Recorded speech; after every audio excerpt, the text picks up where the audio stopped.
sommes sur le port de Bonneuil-sur-Marne, géré par le port autonome de Paris, qui est une des plateformes au même titre que la plateforme de Gennevilliers, la plateforme de Limay et la plateforme d'Evry, sur lesquelles les opérations de colis lourds peuvent être réalisées.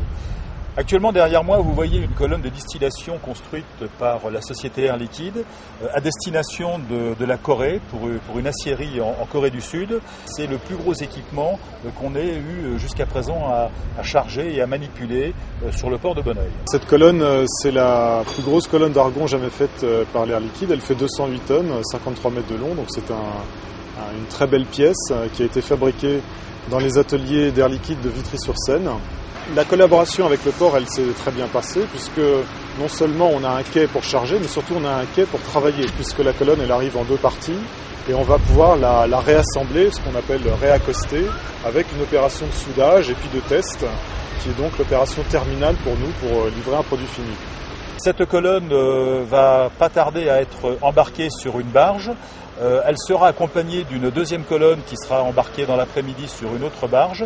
À Rouen, ces deux colonnes seront rejointes par une troisième colonne qui va être embarquée ces jours-ci au port de Bray-sur-Seine.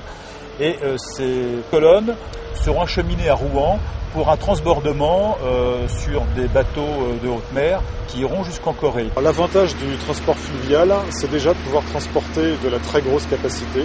Dès qu'on a des colonnes de grosse taille, on les charge ici à Bonneuil sur le port.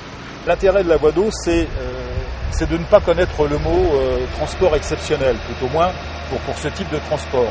Autant l'acheminement de ces différents tronçons est déjà difficile de Vitry jusqu'à Bonneuil. Le tronçon complet raccordé serait totalement intransportable par la voie routière et même par la voie ferrée. C'est un moyen qui est très fiable. Les temps de parcours sont absolument sûrs et on n'a aucun problème de blocage des convois sur les routes à cause d'un rond-point, à cause de lignes de tension.